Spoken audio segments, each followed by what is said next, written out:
Ben Simmons is no Hello, longer guys. a Sixer, boys. Ben Simmons is no longer a Philadelphia 76er, and welcome to the Beard here in Philadelphia. It's the All Day Everyday Show where we do things a whole lot differently with All Day AJ and the homie Manny Ruffin. Yep. Another guest, a lot more fun. Happy Super Bowl Sunday, powered by Dimers. Okay, so we have another guest coming on the show. He's way different than what you guys have been used to, what we've been used to. We will get to him in just a moment.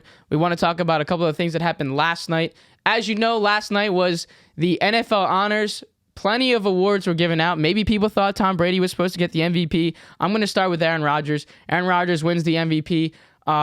Obviously, we knew it was going to be either him or Brady. It is a quarterback award. I mean, on this show, we knew it was him for like 8 weeks. And that's his fourth MVP. I'm more stuck on the fact of his speech and everybody he thanked in the Packers organization, saying all those nice words to Matt LaFleur. Maybe that was an indication that maybe that's it for him in Green Bay, and that kind of solidified that fact. His thoughts that and the people that he mentioned, his teammates, his inner circle, all of these people was super. For me as a growing up to seeing a guy that took over Brett Favre's position when Brett Favre was my favorite player, seeing Aaron Rodgers do what he's done in Green Bay. If that was it, that was a great way to ride out, and you got your MVP. Also, another cool moment, J.J. Watt passing the torch to younger brother TJ when they got that iconic hug when TJ, won Defensive Player of the Year, and JJ was the one that got to announce it. So I thought that was also really cool. We knew Cooper Kupp was going to get Offensive Player of the Year, and goddamn it, we knew Jamar Chase was going to get Offensive Rookie of the Year. Facts. We didn't think that Micah Parsons was going to be able to be the first since Lawrence Taylor to get the rookie, to be the first rookie to win Defensive Player of the Year. Obviously, we know, like just stated, TJ did get it. But Micah Parsons did get the Defensive Rookie of the Year. And how about another cool speech, another cool story was the moment of the year from Justin Tucker, his 66-yard field goal. In his speech, it was so just like moving on the people that he thanked. He said everything but himself in that speech. He spoke about, this wouldn't have happened if we didn't have Sammy Watkins Sammy Watkins and Lamar Jackson being able to put us in a position to go get that. Thanking his long snapper, thanking his coaches, thanking all these different people that were able to make this moment happen. Those big moments that he said, those big moments don't happen unless you have guys on the field that are able to put you in that situation to go make that field goal. And then obviously it was like something was up there that made that ball go in, because the fact that it landed on that point of the crossbar for it to bounce in, it just made it so special. On a 66-yard field goal, I was in a suicide pool league, and you remember I had the Ravens, and this was against the Lions, so that was huge. But I love that speech, and I'm going to continue to watch that. And then finally, Keegan-Michael Kay absolutely destroys Patrick Mahomes with Travis Kelce, literally in the front row watching what he said. He had a picture of Joe Burrow's fit for the AFC Championship game and said, Patrick Mahomes, his quote, Patrick Mahomes saw what Joe Burrow wore at halftime, and he came out and he didn't know how to play football. And the whole crowd was like, ooh. And Travis, they literally had the camera on Travis, and he was just like licking his lips and like, doing this and that. That was fucking corny. And then he was like, I'm sorry, Travis. Like, you probably thought like we were friends. I'm sorry, bro. And it was just like, and Travis was just nodding his head, like licking his lips. Like, that John was that John was ass. That was ass. But that was my takeaway on the because I forget what year it was. Peyton was a dog and KD, and people were actually like, it was funny. I don't know. In my opinion, that John was ass. But bro, did you see last night the Duke fucking game? Tell me, bro, because that was brutal. First, actually, before I get to the Duke game, shout out my boy Daryl Morey. We go from arguing about who should be getting more minutes. Nerlens Noel or Jahlil Okafor. Now we're worried about who's going to stop us with James Harden, Joel Embiid. I don't want to get too deep into it. Just know it's a win-win for both organizations, in my opinion. I think Ben's going to be able to play his natural position. He should be able to play positionless 5, not have to worry about scoring, passing, setting screens, playing defense. And James Harden is back with Joel Embiid. I mean, this is Clint Capella and James Harden back in the day on steroids. I'm so excited to get started. And people are worried about us losing Seth Curry and Andre Drummond. Guys, we lost 2 bench players and a guy that didn't play for James Harden. And anyway, go ahead. I was just going to say, let's also notice that the big date, I tweeted at you yesterday, March 10th is this man, Manny Ruffin's birthday, and it just so happens that the Brooklyn Nets will be visiting the 76ers at Wells Fargo Center. You bet your fucking ass we're going to do everything that we can to be there and make some content. Just had to put that out there. But go ahead. Also, I'm watching some basketball last night. I'm watching the Duke game. Wendell Moore gets a strip, comes down, gets a dunk. And dude number 13 from Clemson, absolutely just, No care in the full world. shoulder into his back, knocks him out. It looked like it was on his like calf. No, it was on the bottom. Purposely to flip him over on bottom of his legs. And all I have to say about that, first of all, I mean, that's a dirty fucking play. But why is Coach K the most upset out of all the players? Like, 4 Duke players walked by him. First of all, I don't know who it was, but first homie that was right next to Wendell, just sitting there with his hands up. Like, oh my God. Bull walks past him. Another person just walks right by him. Like, we're going. Banchero walks by him. Like, they're saying little words to him, but yo, somebody's got to hit him with a, you know, like, he just tried to kill. Coach K looked like he was going to punch him. He tried to end my boy's career, and the most mad person is my 90-year-old coach is about to retire. Exactly. This game's gotten soft. Like, all you motherfuckers on that Duke team, soft. I'm sorry. I don't know how no one gets in his face. No one does a little push.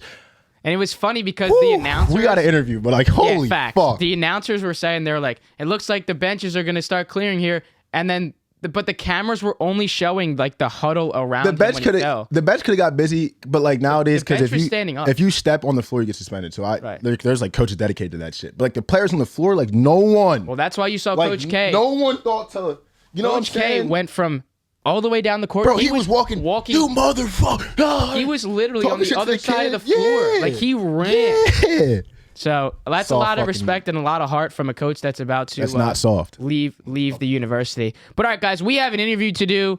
Today we have NBA 2K League. In his first 2 seasons, he has won the title. He was the 2020 #1 overall pick. We are so fucking excited to have the pleasure of talking to this guy. This is a newer interview for you guys because this is not a sports gambler. This is somebody that has been in a close circle to us. So we're going to dig into everything with Jack Mascone. Thank you so much, buddy. 2020 #1 overall pick. What is up, brother? Thanks for being here. Thanks for your time. Dude, great to see you, man. This is actually a sweet setup you guys have. Yeah. Thanks, I never, you can't really see it from the TikTok camera, but that was awesome. Because everything's so zoomed in. Let me just get this camera view working here. How's my lighting? You look good. No, you're chilling. Yeah, you're chilling. Look, you got a little bit of like a George Washington portrait behind you. A little elegant thing. Yeah, something like that. Yeah, but we are... I've been talking, obviously, we were talking with Ish yesterday. I was telling him on the live what we were going to be talking with you about. Cool. So we're going to be just going over your career in those 2 years, and then we'll kind of end it with the big project that's launching on February 13th because, you know, I've been getting big into that kind of stuff as well. So obviously I want to learn about somebody that's kind of developing and creating that whole thing. But let's so one thing I'll say is it's on the 14th. Just for 14th? Okay. Yeah, just for date purposes. But dude, honestly, like the 2K stuff I want to talk about, I don't want to take up too much time with it because, like, you know, I've told that story in 10 minutes and I still told that story in, 2 hours. So real quick, do you want to go over some of those questions and then I could kind of, we could kind of cater them to, how I think we could kill 2 birds with 1 stone with some of that stuff. Yeah, because I don't want to, I mean, we've had guys on here that have done plenty of different interviews. I mean, on TikTok, Book It with Trent. So one of the things we said to him is we were like, we've known that you've done this so many times, so we want to make this as different as we possibly can. For me, I don't necessarily understand how you get into that or how that even works. So I kind of want to learn on how you did that and how that worked. I had a conversation with Ish about it, and he was like, one of the stories that he told is that, you guys have been boys since day one, and you were playing 2K, late at night. And one of the things he said is like, we would go on like 20 and 30 game win streaks. And he would say to me like, bro, I can really, this is like the first year that 2K League came out. And you were saying to him, bro, like I could make it. Like I can go do this in the 2K League. I guarantee that. And he was like, bro, like stop fucking around, bro. And then he was like, I remember I was at work or I was at a friend's house or I was at some party. And on my phone, I look at my phone, everything's blowing up. And it says, my boy Jack is the #1 overall pick. And he was like, damn, bro, he fucking told me. He told me. Dude, it was something like that, but it was definitely like, and we could talk about it more, but it was definitely like an off the grid thing. And I went off the grid for a minute and I was like so locked into doing this. I'll explain more. There's like, there's a little bit of backstory behind it, but I wasn't like, you can ask Christian, I never really played 2K at all until, that year, 2K. Damn. And at August, 2K17, 2K18. And then I was drafted in 2K20. So it was like 2.5 years where I went from not playing to, being considered, one of the best players in the world. Well, literally, that's where I get to my only 2K question for real, because I used to grind 2K like when 2K was good for real. Like, I mean, first 2K I had was 2K11, 2K12 was cool, but then like you start getting to like 14, 15, 16, like good 2Ks. You could play my player, you could play my team, you could grind whatever the fuck you want. The game's good, mechanics good, whatever. But then like 17 came out. That shit got ass. 18, like, not that good either. Like, I think the 18 dribble mechanics was cool. You could do a little something there, but the overall gameplay was ass. So how did you like mentally get past the games being dog shit and obviously have to grind the way you had to grind to become the #1 overall pick? Facts. I mean, I didn't have a reference point. Like, to be fair, you know what I mean? Yeah. So like that was all I knew, and I loved basketball. So that helped. So that's easy enough. And then yeah, man, and it's like, you know, I got hurt too. Oh, am I being recorded? Yeah, everything is. All right, sweet. So yeah, man. So I got hurt too. So my senior year, I actually ran cross country for, you know, just in hopes of getting into better shape because I was going to go play collegiate tennis. Okay. And I was like, man, like, you know, it was either, you know, I ran cross country or one of my buddies played tennis with me, and I ended up, you know, running cross country. And I remember beginning of the season was cool. You know, I wasn't in running shape, but I was in the upper echelon of the team. So I was training with my one buddy who was like, you know, the top runner in the state. He happened to be on our team, and he was like one of my best friends since I was like super young. And we would go on all these practice runs together. And, you know, I thought I was just like, you know, I would go run, and I'd go play tennis for 3 hours, and it was all great. Mm-hmm.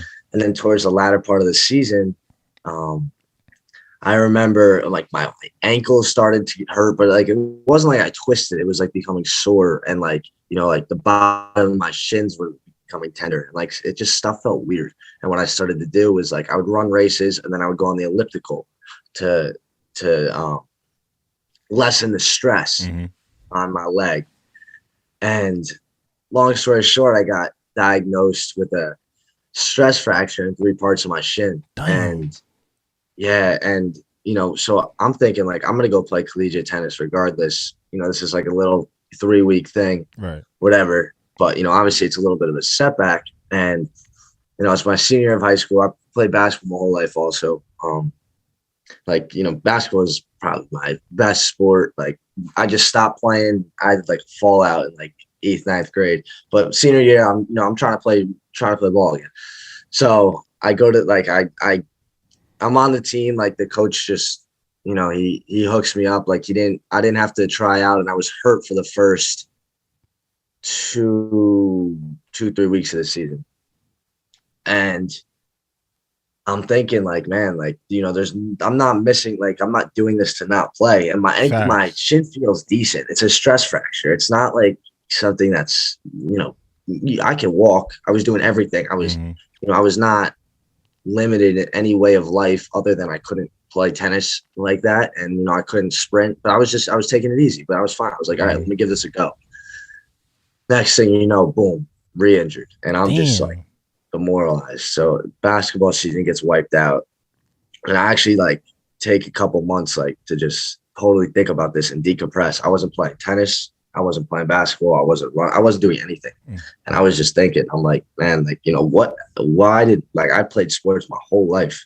And now to have there be no drive for me to continue playing because like I'm hurt, and I don't even, you know, I took for granted the level I was playing tennis at and the practice I was putting into it. And that lent itself into me picking up 2K, and like, you know, I could put that same drive into something without having to compensate, you know, my injury without having to worry about it. And it became like a fun thing that I was just trying to master. Like I would look up YouTube videos, and then I would have my computer next to me. I had my controller here. So I was like learning how to play on the spot. And yeah, man, I just got more and more into it. And next thing you know, I'm supposed to take this gap year. I'm supposed to go play tennis in Florida for a year, and then I'm going to go play in college. And I don't want to play tennis anymore. I can't get back to playing for 5 hours a day. I don't love it the same way. And I moved to Atlanta. In Atlanta, I kind of did it to get out of New York because my parents were, you know, they were like, what are you doing here? Like, I'm supposed to be in college if I'm not taking this tennis gap year, but I already planned to take a gap year. So go down to Atlanta. I get a job teaching tennis. You know, it was pretty chilled. Like I was just like, I would go to schools and I would set up a net in the backyard. I mean, in the recess area, and I would host like a tennis clinic. Oh, that's cool. And That's great. yeah, so it was cool. But every second I wasn't doing that, I was playing 2K. I was in Atlanta, and this was the year before I was going to go to college. And like, I'm 3 months in, and I'm alone in Atlanta. I'm 18 years old. I'm in, like, you know, the heart of Atlanta. I'm like, you know, what am I really doing here? I barely know anybody. You know, I'm so mad at myself for even doing this in the first place and not playing tennis, not doing what I love. I could have been in Florida in the sun, in the best shape of my life, going ready to go play college tennis. And I'm just so wrapped up in my own head. And I get to the point where, you know, I'm just like, you know, screw this. I want to come home. And I just like fold to my parents, because it was kind of like a rebellion thing. Like, you know, I could do this on my own. Mm-hmm. I don't need tennis. I don't need it, whatever. And they're like, okay, you can come home. You got to throw away your Xbox. And I'm like, okay, fine. Oh, wow. So this is like May. So I actually took a video, and I had like a 2K Twitter at this time, the same Twitter I have now. And I take a video, and like, people knew, like, I was getting decent at 2K through, like, I was playing quick match one-on-ones, and I would talk a lot of shit on Twitter.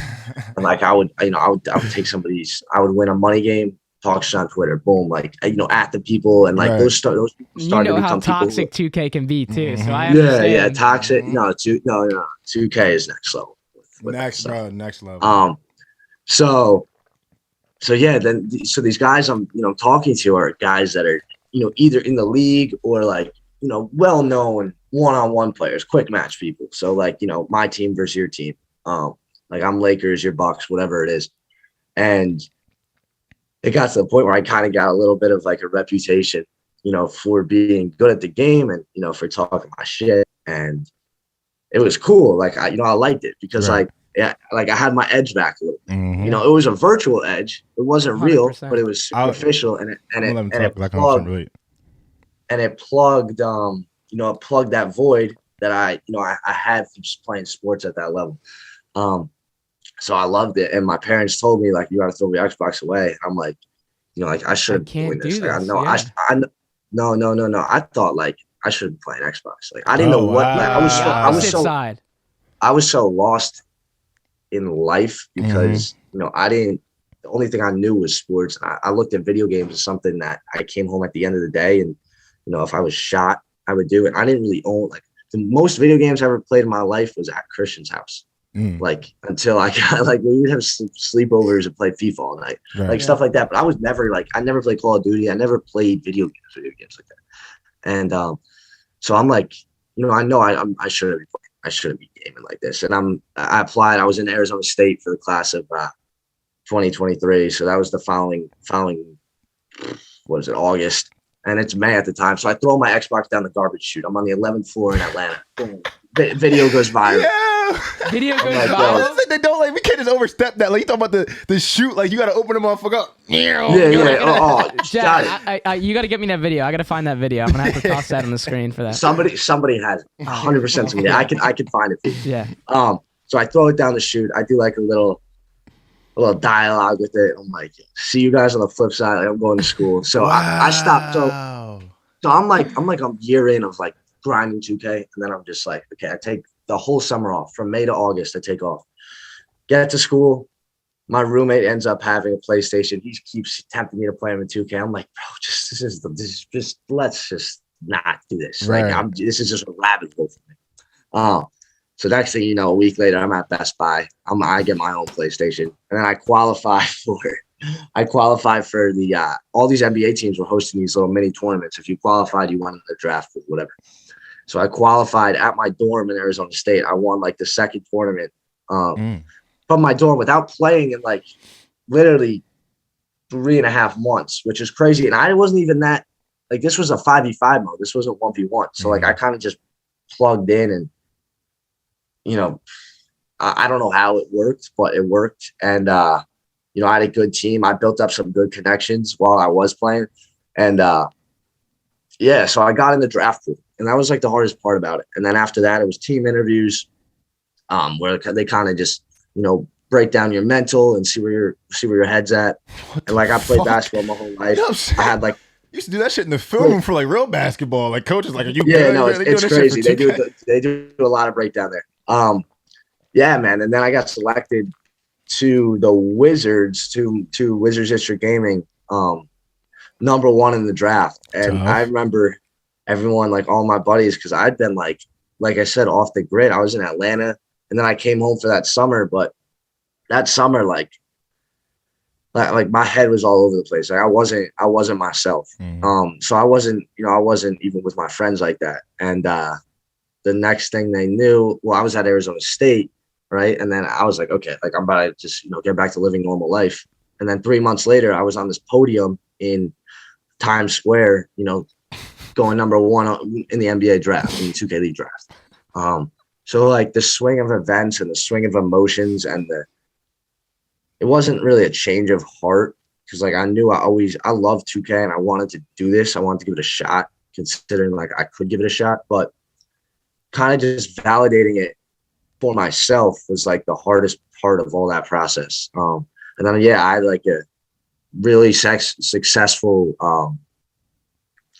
career. I ended up, we won the first world championship after COVID. It was streamed on ESPN2 the whole season, because this is when no sports were on, which was dope. Yeah, perfect for guys like you in that space. Crazy coverage. Like, and just to be able to talk about that is cool. Like just saying I played video games in ESPN2. Facts. And then I got selected. I was the captain that following winter. I got selected for Team USA. So I was the captain of the Team USA in the first ever FIBA esports tournament. So like FIBA put something on for every country. And I remember it was like a really cool thing, because we were working with the Team USA staff, and they were like trying to, present us with the stuff they presented the real guys, ranging from merchandise to just like insight, like just real basketball insight, and how to bring out the best in you, and and things, ways to decompress, ways to be a better teammate, ways to be a better leader, ways to handle stress. Like, and we had all these resources, and it was really cool.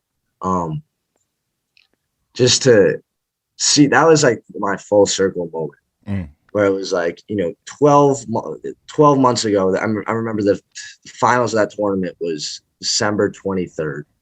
And then 12 months ago, December 23rd, I just left Arizona State to take the winter semester off to get ready for this draft. And I didn't know what I was doing. Like the past 2 years before that, we're all over the place. I'd always had like sports always kept me grounded my whole life. And this was the first moment where I was like, okay, like, this makes total sense. I'm so glad I did this. Like the people I met, the things I learned, the intangibles that I learned, I could have never got that from school. And I was like, okay, I'm going to take pride in this. Like I never really knew where my head was at with it, but now like, I was going to totally take pride in it. And then, so we ended up winning gold. Gold, they actually sent us a gold medal, which is cool. That's insane. And I got the MVP of the tournament. So like I got a pretty cool interview. They sent me a watch. It was like a really cool thing. Don't tell me it's a little AP. They didn't ice you out. They didn't icebox you. All right. I had to make sure. I had to make sure. Yeah. So I'm like living this crazy life. Hell yeah. Still through the internet, but it's like now I'm like, it's validated. So, what I was once doing or was once trying to do in real life, now, it came full circle, which was so nice. And then, it's stuff I could talk about and stuff I always learned from like every experience, from the 2K League, whether it's on camera talking or, just learning how to deal with the same people for 6 months during COVID, seeing them every day. Like I'm living in Washington, D.C., just for context. Like I'm living with my team. We're on salary. We're a part of Monumental Sports. So we have the resources of Monumental, which were great. All these facilities. Did you ever see this getting this far? Like even from your rebellious side, like getting to this point where, earning a gold medal, right? MVP of the FIBA Esports Open, in 2 years, 2 NBA League 2K League championships, averaging 22 and 11 in the finals. Like, did you ever see it from when you were on that quote unquote rebellious side of going down to Atlanta and then it coming to this full circle moment? Did you ever see this getting this far? No, I really didn't. But I think like the biggest part about that is I was put in a really good spot off the jump. Like, you know, a big thing with any 5v5, any team sport ever is, you know, your environment and your other 4 guys you're playing with and your coaching staff. And, you know, that's in real life, that's in video games, that's in, you know, the work environment, that's forever. So I was blessed with a really good team and they helped. Like, you know, there was times where I wanted to quit the league in season 3. And I'm like, why aren't I not at school? Why am I not, you know, what am I doing here? And they kind of just kept me grounded. And like, you know, I'm the type of person, and I think it helps and it hurts. It's a double-edged sword where I'm like super obsessive and then I lose interest quick. I'm the same way. So like, yeah, so I'll like be, you know, I'll do 5 weeks straight of just like 12 hours a day, just whether it's on the game or studying the game. And then I'll just do, you know, I wouldn't have to play the game for 2 weeks. But like, you know, I had to play the game for 2 weeks. So we had to play the game every day. So like, it was just a tough mental barrier to overcome. And that, like, you know, when I talk about the stuff the 2K League taught me, that was probably the biggest thing, like the importance of balance and the importance of like, you know, understanding yourself and definitely taking your mental seriously, because there's no way ever that you can perform physically, emotionally, or, you know, be the leader you want to be if your mental is not in the right place. So, you know, I'm big now on trying to have somewhat of a sleep schedule, trying to exercise a decent amount. You know, actually for season 4, so for the next season after, following the FIBA Esports Open, for my last season before I stepped away, I was not playing the game that much. Like, I'd probably play it. We went to practice. It was probably between 2-3 hours of playing time. And that would be it for the day, which seems a lot to a normal person. But like, you know, for a professional gamer, yeah, some guys are playing 12 hours a day, or not, like, more or less. Yeah, seriously, right. They are. And the crazy thing to me, at least is, at the setup, like they're on Discord, they're hopping on and all. Like, oh you know, yeah, that's easily, what I'm saying. Easily. Like they're in it for Easily. So like but like some of these guys in the 2K League would come home from practice after playing 8 hours, and then go get on Madden or go get on something. And like, I was like, you know, I can't. My brain just couldn't do that. So I learned that, and like that was like the best thing that happened to me. And like, you know, even now I'm not playing 2K. That stuff I still apply and still take super seriously, because like, you know, it's really important. Like, you know, what you eat, you know, how you sleep, how you exercise, how you're just maintaining perspective is like the biggest thing. So let me cut you off real quick. My fault, because when you were talking, you were saying like kind of like the essential qualities you have that you can dive in 5 weeks here and like you can turn it off. And when it came to video games, like I literally have such a similar story. Like in 9th grade, long story short, I snapped the shit out of my leg. Couldn't play football or basketball the whole year. So I had nothing to do. So I got fucking disgusting at Call of Duty. I used to play Hello Wagers, game battles, played in tournaments and shit. Like went down that rabbit hole. And then it became a thing where you were saying like, I could like literally not play video games for a couple years. A game comes out, happened with Fortnite. Game comes out, get really fucking good. Be like, all right, I'm cool, I'm off it. And like I stopped playing video games for a little bit. And this tell fucker him about the Fortnite though. We can talk. I mean, it's not the last time I talk to him. It's his what show. Happened? What'd you do with Fortnite? It's his show. It's his show. So I'm on Fortnite for a little bit, whatever. I got really good at that game. Hopped off it. Then this fucker got me back on Apex. So right now I'm like playing Apex a little bit, but like I can dig like the excessive hop in and out. Like I really relate with that. But like, what made you stop? Because for me, sometimes it's like, dude, like I just got like when I feel like I'm at my best at something, it's like, what more do I have to work for? Like I love video games, but I'm not like a gamer. You know what I'm saying? So like being the best at a video game for that long, it don't turn me on like that. Like it's like, all right, I got really good. I think I could be as good as Scump or as Boog or whatever, but now I'm kind of can do the things they can do. So I'm like, all right, I mean, fuck this. I'm off it. Like, is that what you were on? Like, why did you step away? Was it kind of mental health? Like 100%. I like, you know, once I got that good, I was like, what am I doing? Like, let me go outside. Like, this is crazy. This shit, yeah, like a little bit. You know, there was a bigger picture there though, because we were at the end of the season, we had to play for a lot of money. We had the opportunity to play for a lot of money. So like that was, and it wasn't like I was playing a one-on-one, like, you know, Fortnite or whatever. Like, you know, I was playing for my teammates, and like these guys are, you know, some of them have families, you know, where they're the main provider. So that's something that, you got to just power through. But like, if it was totally up to me, I'm in the same boat as you. It gets to a point where the being good at the game doesn't turn me on at all. Exactly. It's the challenge of getting that good. Exactly. And then I'm just like I can conquer this arena. Like I can prove to myself that I can conquer this arena. All right, cool. I'm gonna do something else. 100%. But so the thing that kept me going in the virtual in 2K was like the community is like, you gotta win, you gotta prove yourself. Facts. And like it got to a point where like, when I started to be called like, the best player in the world, where it was like, okay, this is cool. Like I kind of want to, keep doing this a little bit. And then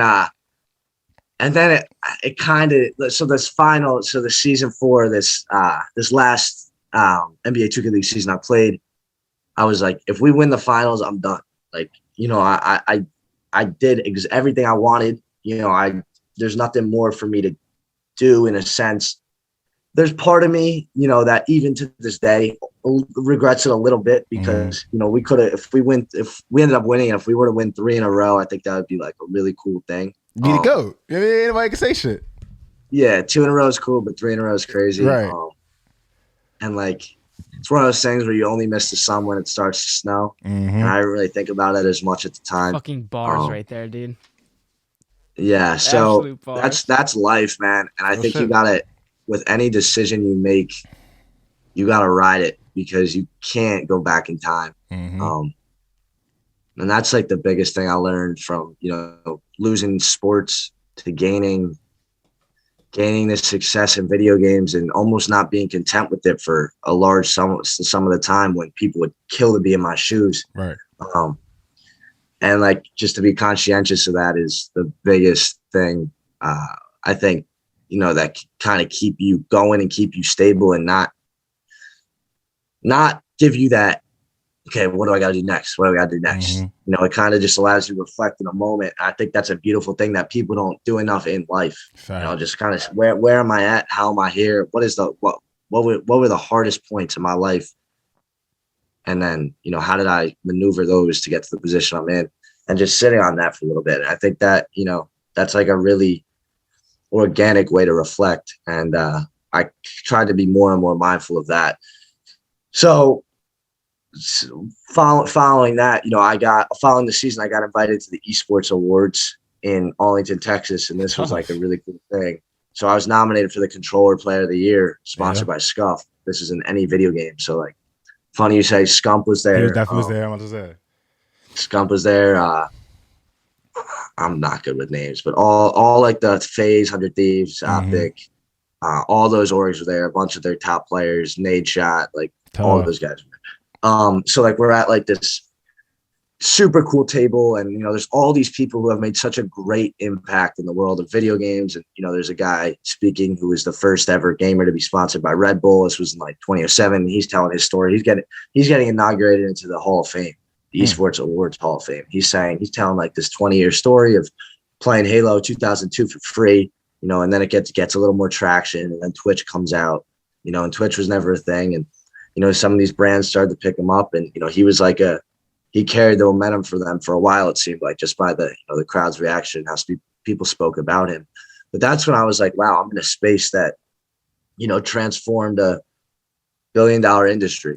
Like, this is the core of who made esports what esports are today. People talk about esports all the time. Like esports are, huge. Evaluation on X, Y, and Z is huge. So I was like, wow, if I could go back in time, there's no way I would go back in time. Like, not only did I learn so much, but this is a beautiful place, to be in. Like, I'm in the pinnacle of an industry that's, going to change the world, whether or not people admit it or not. So that was like the really cool thing for me, and a really nice moment of closure for me to be like, this is, I want to only say the best about the NBA 2K League, about, the people I was surrounded by that let me be in this position, because this is incredible. And the people I met there actually, inspired Blockhead Sports for me, which is the NFT project I'm working on. But essentially the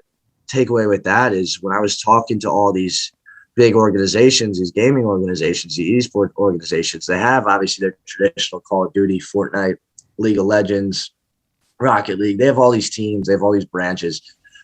But the biggest takeaway for me was them diving into the play to earn space and how video games are going to be, transition from your traditional Fortnite, Call of Duty, like I said, to games that you can actually play for a token that's, exchangeable for real value.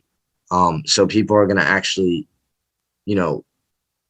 have an occupation through playing video games, like outside of monetizing their streaming, like the top 1% of gamers do. Like there's going to be video games that allow, 30% of users to be very profitable, or potentially even more. And that's what like people are working on now, which is a really cool thing to think about. I saw a stat. There's a cool page on Instagram I follow called Metaverse with a 3 as the E, and which represents Web3. But they were saying in 20 years, this was posted like 4 months ago, 50% of occupations are going to derive from playing video games. It's unbelievable. That's an unbelievable stat. Which is alarming. And that's not like, you're sitting on your couch with a remote. That could be, through, that's an AR, that's in VR, that's right. With, these goggles. There's so many different forms that could be development of these games. So, the world is just taking a total pivot. And I'm blessed to kind of be at not the front of that change, but to see that change, in real time, coming from this industry and, being able to immerse myself in a group that has, really been, at the forefront of esports for, 10, 15 years now. So it was so cool to go there and just talk to everybody. And, I was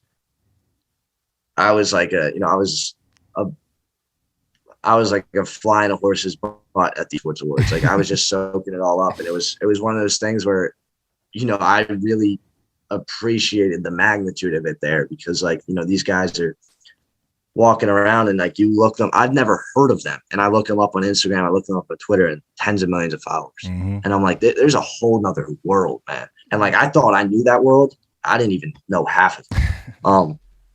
So yeah, it was a blessing, man. The 2K League, that whole journey was a blessing. And, I wouldn't go back in time to change anything. I love sports. Sports are always my first love. I would like that. I've been like that my whole life. Like, but yeah, like I said, everything happens for a reason. And, there's nothing I would change in my life, no matter how weird the directions were. But yeah, I'm so grateful. So you mentioned, at these awards and all those key guys that were there, I'm sure when you got that award, obviously right before we started, we were talking about the NFL honors and we were talking about the speeches. So when you got that award, were you able to go up on the stage and speak? And if you did, like, how was it, speaking in front of all of these guys, all of these organizations that are, so big, have such a big followings, and you're controller player of the year in front of all these guys talking about that? Like, what was that experience like for you? Yeah. So I didn't clarify well enough. There was 6 people nominated. I was nominated for it. I didn't get it. Who got it? I'm blanking on his name. Big Call of Duty guy. What year was this? Because a Call of Duty player won it. Like, I'm sorry, no draw. Like, this might be biased, but if Fortnite was out during this time, a controller player should have won. Controller player.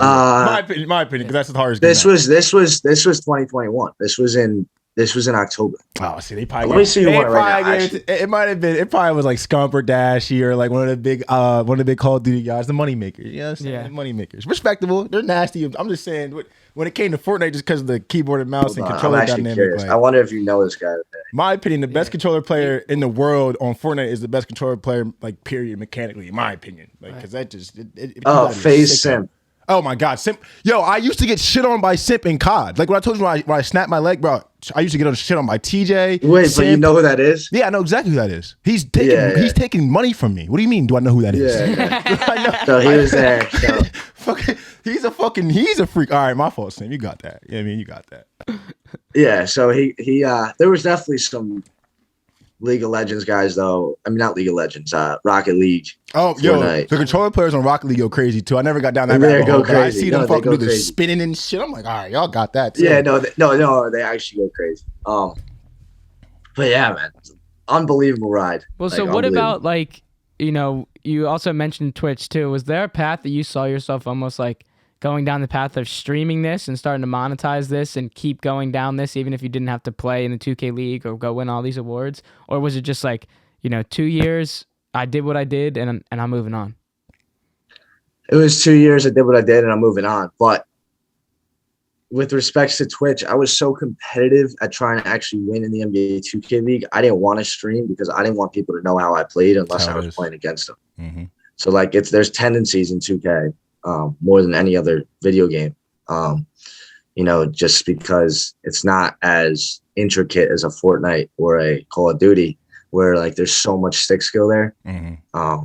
It's a little more mental, and it's a little more like there's stuff you can pick up on. Like if I watched somebody play for a game, I would know exactly how to play them the next game. So like, you know, all these other guys in the 2K League are streaming. That's why I fucking hate. I couldn't keep playing 2K because I used to grind my team, right? And you get good enough in my team, like you're in the high enough echelon of players. Yep. You start playing the same dudes over and over again.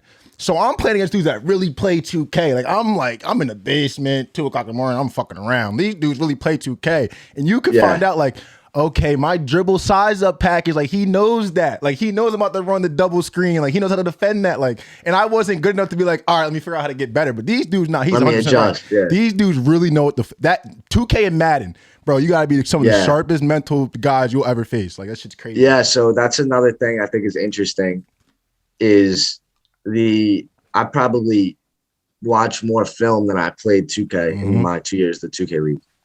And that's on other teams. That's on myself. You know, what do I notice? I'm doing that at a consistent rate that, you know, I know that other teams would pick up on.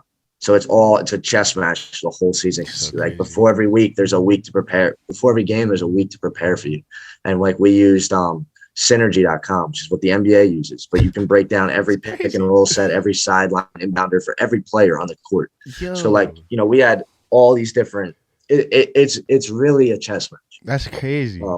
Yeah, it's less like a stick skill thing. Honestly, it's more like you got to know basketball and you just got to be tough, man. That's why, like, I have another question, but that's kind of why I fell in love with like Fortnite, Call of Duty, and now I play Apex. It's like, dude, he's played games with me. Like, we'll play Fortnite. I'm a fucking idiot. I don't care. I'll run into the danger, and I'll be like, all right, I can get myself out of this.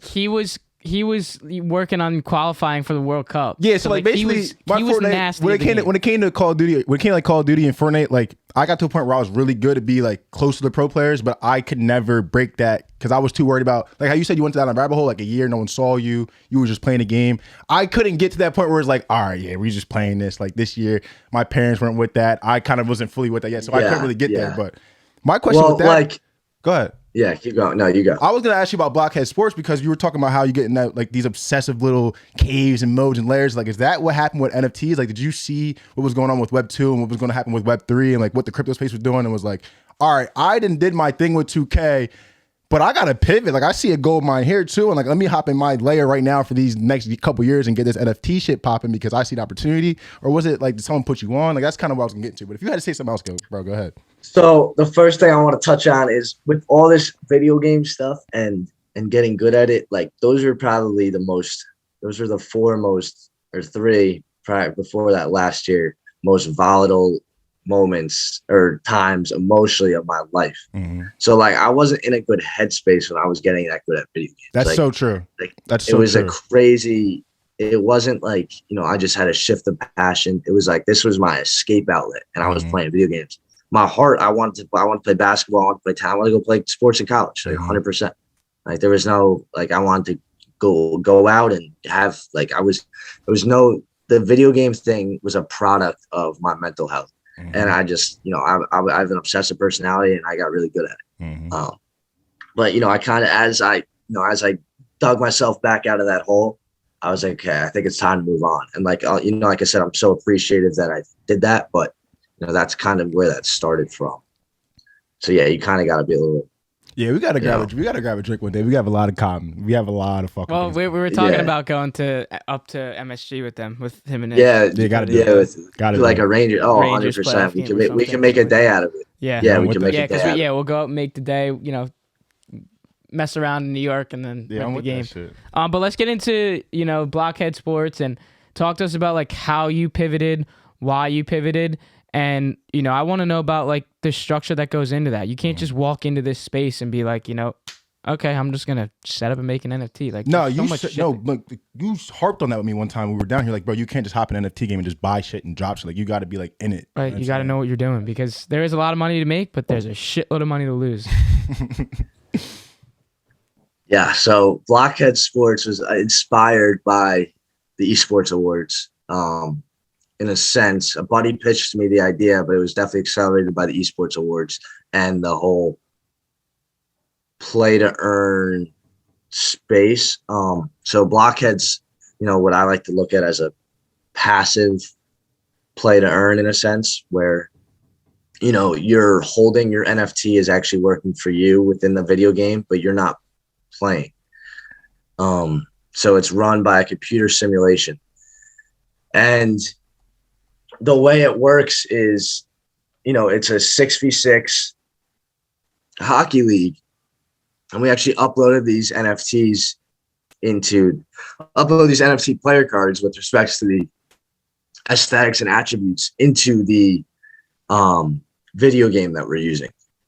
And so each holder, owns one of these players. And the concept of it is you gain a blockhead coin, which is predicated upon the player's performance.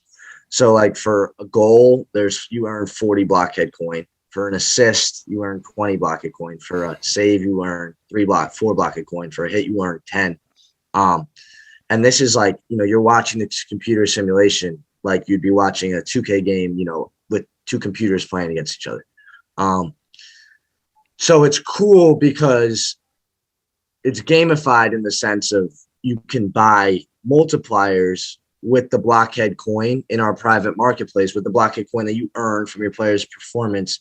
That basically say, I think my guy's going to score a goal, assist, save, or a hit this game. One of the 4. It's dangerous for fuckers like me. Now let me put my blockhead coin into a token where if instead of accumulating 40 blockhead coin for a goal, I could risk 30 blockhead coin, but I would accumulate 120 if you got a goal. So there's 7 colors in each player. So there's 252 NFTs in the league, six on each team, 6 teams. So that's where a disparity could come in terms of coin accumulation, which is the ultimate goal. And I'll talk about the value of that in a second. Between, you and I, Manny, if both of us had the same exact player, it's who uses those multipliers better. This is for the first season. So who knows their player better, who knows what they're probably going to do in that game. So it's a little bit of risk there. So we're backing this marketplace that's, our Blockhead Sports private marketplace with half the revenue that we generate from the mint. So there's prizes that you can win. And, there's 25 special prizes that are available to, only one holder can win one prize a season, but all those prizes are, above a $800 US dollar value. So like you're buying in at an eighth of an Ethereum, which is around $400. And you have the opportunity to, at a minimum, double your investment if you're one of the top 25 holders of this blockhead coin in the season 1. And keep in mind, multiple people bought more than one blockhead. So there's probably only like 80 people you're competing against. If you're in the top 25, you're getting a real return on your investment. It's fun. It's gamified. And then there's prizes. Once one holder claims one prize, that prize is no longer available on the marketplace. So it's like a race in terms of coin accumulation to get the top prizes. Some of the prizes are, $5,000 worth. Some of them are $800 worth. So like, it's like a really cool thing to get behind. And just, I'm kind of trying to bridge the gap between esports, virtual sports, and NFTs. And I'm doing it in, kind of merging it with a fantasy sports concept. And do you know Gary Vee? I do know Gary Vee. I don't think Gary Vee knows me. Okay, no, I was asking that because he's really in tune with the esports space. That's why I was asking that because is that right, bro? He loves esports. I didn't know that. He like weirdly loves it. That's why I was asking. But go ahead, that was my fault. I was just gonna say, and you're making it more understandable in a way for esports, sports. For people that come onto this show, sports gamblers, sports bettors, that essentially you're betting on your player to perform well.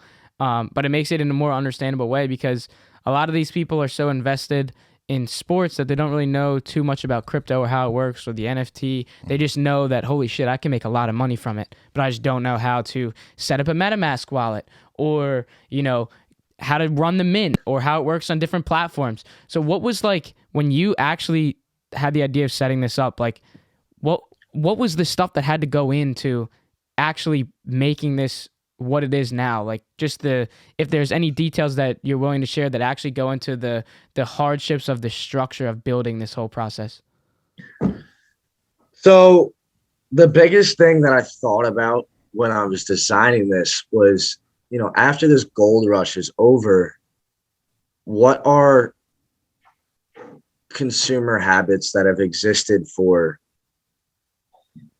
20 plus years that I can apply to the Web3 space. So all these people are, coming up with these ideas, that might not hold real value in terms of their utility. So like you buy these NFTs and at face value, they don't really do much for you, but they hold value in this market because there's a gold rush and because people are always shilling and promoting all these different projects.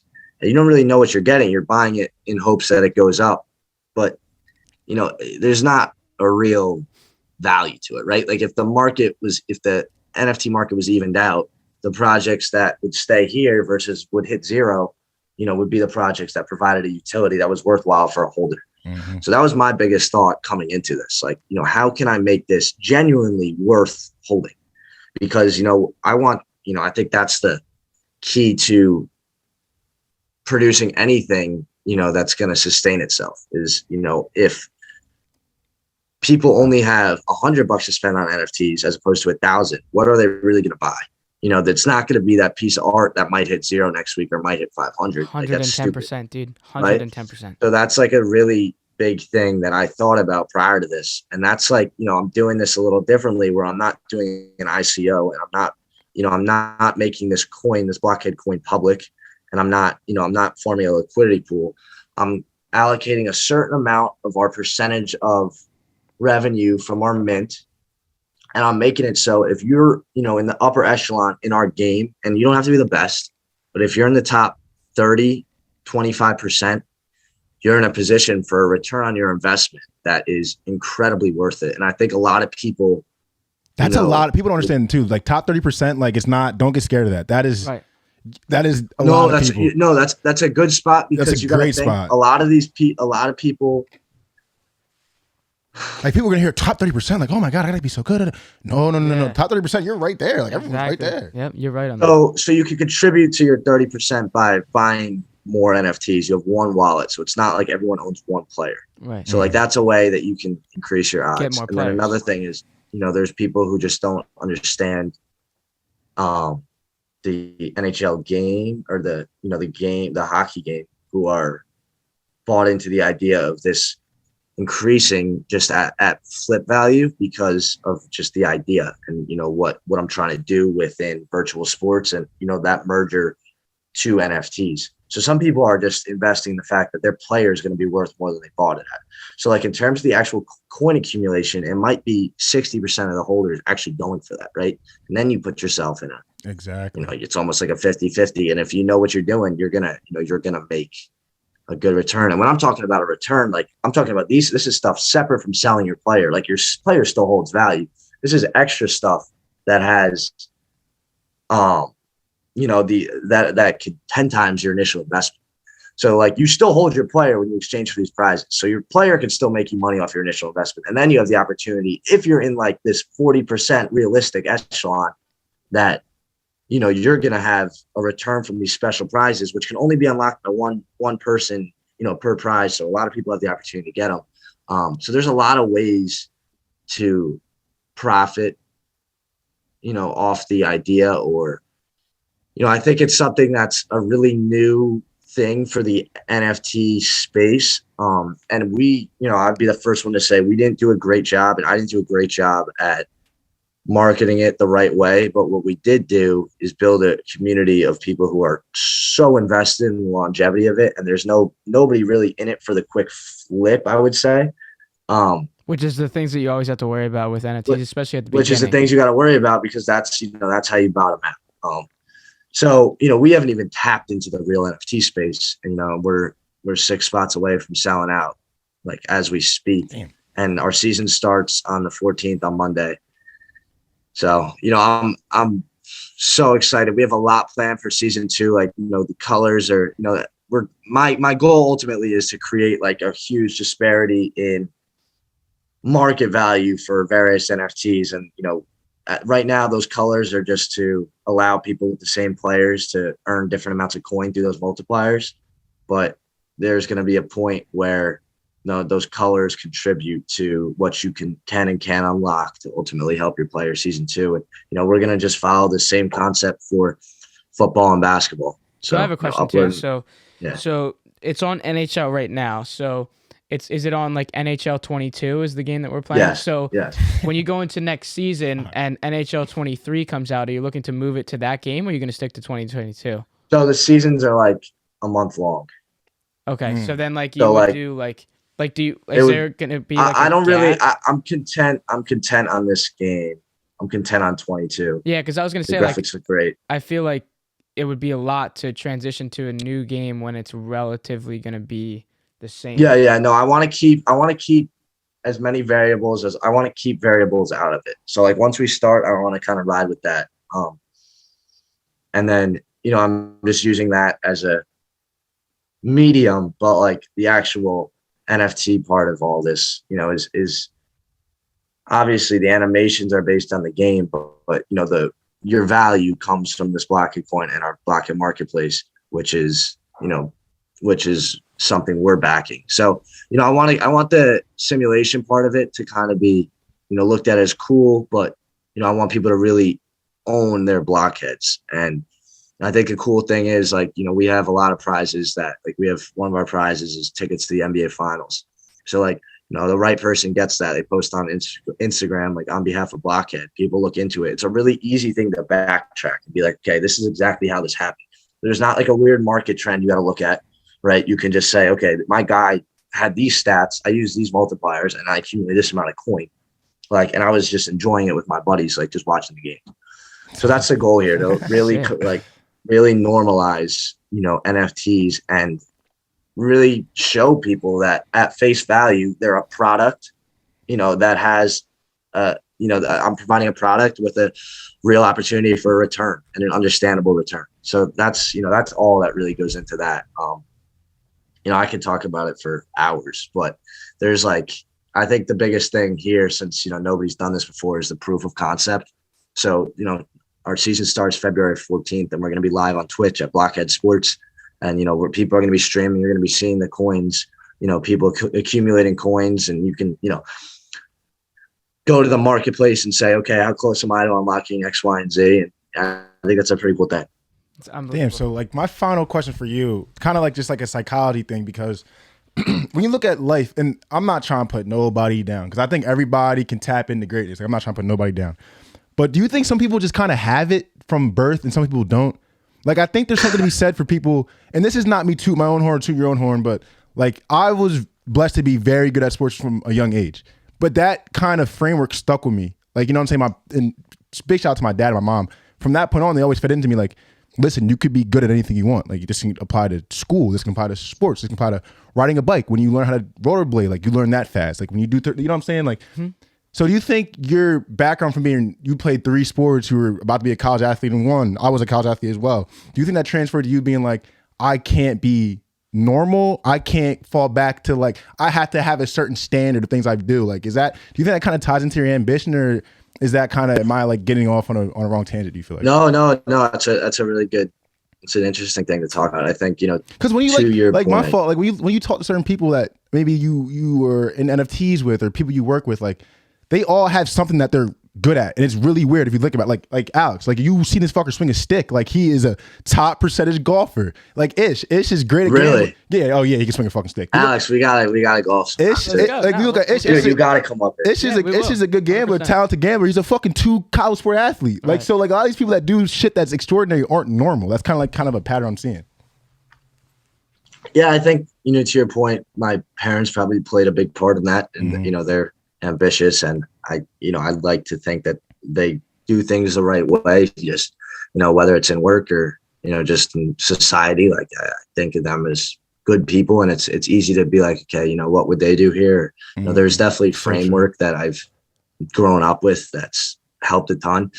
And then I'm just really competitive, and I think the 2K League, like, honestly really drilled into me that I can do whatever I want. Love that. Because I was not supposed to be there. And then I was, like I said, arguably best 2K player in the world 2 years later. So it was like, it was a crazy, it's a crazy thing to resort back to. It's like, yeah, there's no excuse. Like, I could work harder. I could be more prepared. Like, and that's something, I don't need to sleep. I should sleep. I don't need to sleep, but I've definitely been wired like that from these past 3 years. Like, if I could do this, I could do that. I kind of just live by that. And, I hate to lose. And, if I am going to lose, you got to beat me. That's always my thing. Anything I do, you got to beat me. Hey, what the fuck you got to literally kill me. I'll die. You got to, you got to show me everything.